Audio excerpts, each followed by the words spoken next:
Ана көшеге үйіп тастапты, мына көше. Ассалаумағалейкум достар. Бүгін бізде Mazda Птичка 323. Бұның генератор ремен үзіліп кеткен, соны ауыстыратын боламыз. Генератордың ременін ауыстыру үшін алдымен бізге мынау гордың ременін шешіп алу керек. Бұны шешу үшін мынау арт жағында астында қазір камерада көрінетін болса 14 головка менен 14 ключпен шешіп алуға болады. Босататын натижителі. Мінекей көріне ма? Мінекей мынау көрініп тұрмыз. Осыны босатамыз. Сосын мына жерде мынау гордың астыңғы жағында камераға түсетін болса, мінекей осы жерде спичкасын жағайын. Гордың астында көріне ма?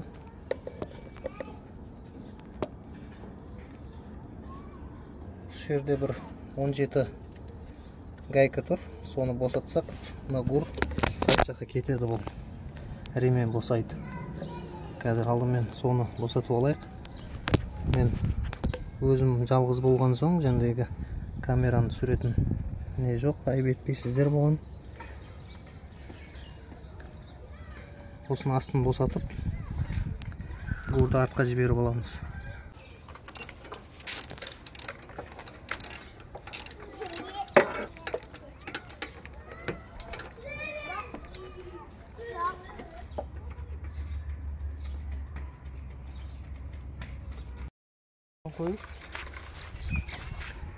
Мінекей достар, оны горды шешіп алдық, босаттық. Енді ремен шығарамыз. Мінекей. Енді алдыменен генератордың ременін салып, сосын қайттан гордыкіні ауыстырамыз. Екеуін де ауыстыратын боламыз оны.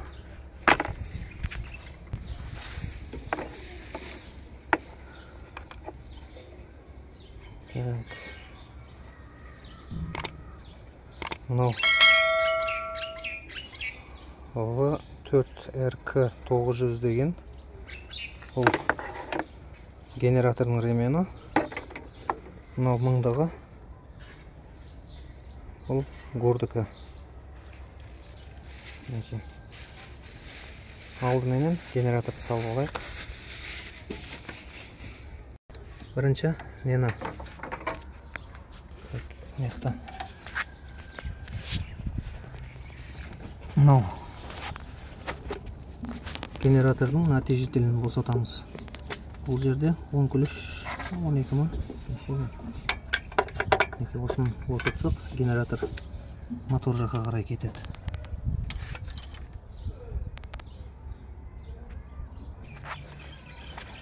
Мінекей достар, генератордың артындағы мынаны босаттық, натижителін. Мына жерде де 12 гайка. Оны да босаттық. Енді генераторымыз артқа қарай кетті. Мінекей. Көріп тұрғаныңыздар. Енді ременді салып алып, сосын тартамыз бұны.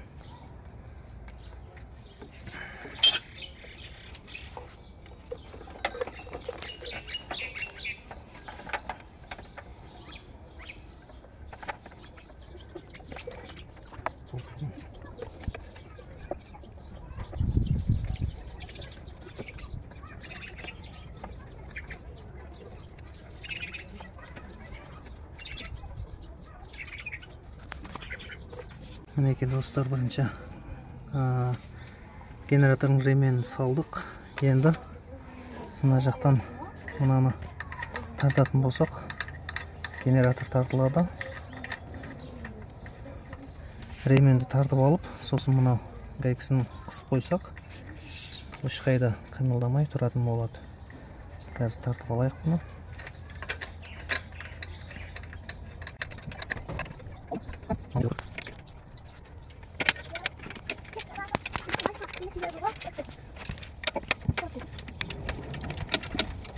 Мінекей достар, осы генераторды бірінші ременді тартып аламыз жақсылап. 12 головка менен.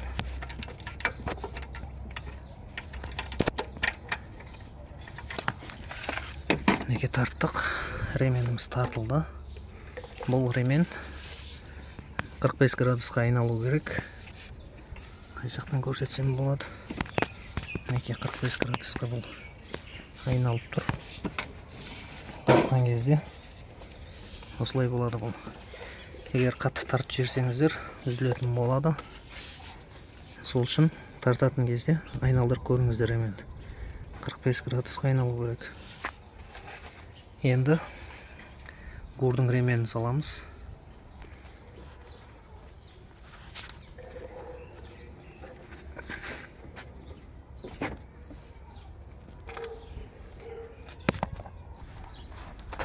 Мінекей гурдың ременді елдіріп алдық. Енді бұны да жәндегі нәтижелді тартатын боламыз. Нәтижелді мына астыңғы жағында және көрсеткенім осы. Осыны тартсақ, гур бері қарай тартылады ремен. Сосын қазір астыңғы жағында қысып қоятын гайкалары бар. Соларды көрсететін болам. Новый бар да үйде, ана ескісі ескірді. 2011-де алғанымыз ғой. Көшіп келген ғой. Мінекей достар, бұны ремен тартып алдық. Енді қазір бір оталдырып көреміз. Егер шиқылдамай бәрі жақсы болатын болса, жәндегі көрсеткенімдей астыңғы жағындағы гайкасын неге теру керек қой? Жіберсеңші мына мына гайканы қысып қоятын боламыз. Сосын қыссақ ешқайда жылжымай тұратын болады. Мына жақта генератор деді. Қазір ма? Далмамен. Осын Болды. Мінекей мынаны қысып қоятын боламыз. Сол кезде ешқайда жылжымай тұратын болады. Қазір оталдырып көрейік. Қазір оталдырып көрейік.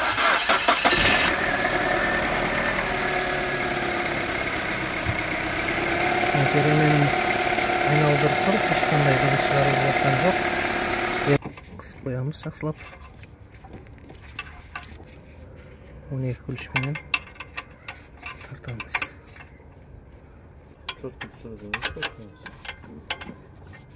Арнайы алдық қой. Қандай соқты бұл? Опа. Тамақ. Не бар ғой? Аты кім еді? Димаш Құдайберген.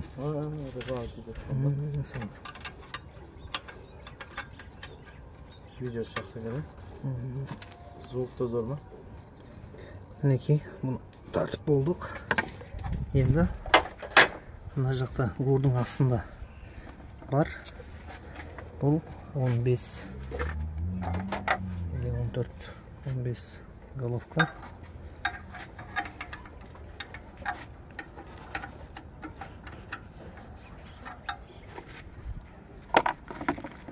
Бұл 14 головка екен астындағы.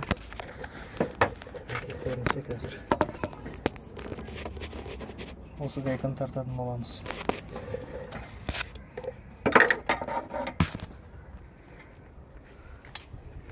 Мінекей достар, біз жинап болдық. Тартатын жерін бәрін тарттық. Енді оталдырып жүре берсек болады. Ремен үзілген жағдайда, срок келген кезде өздеріңіз осылай ауыстырып алсаңыздар болады. Қазақ тіліндегі YouTube каналының дамуы үшін каналға жазылып, лайк басып, комментарий жазыңыздар. Комментарийға жауап береміз. Рахмет, сау саламат болыңыздар.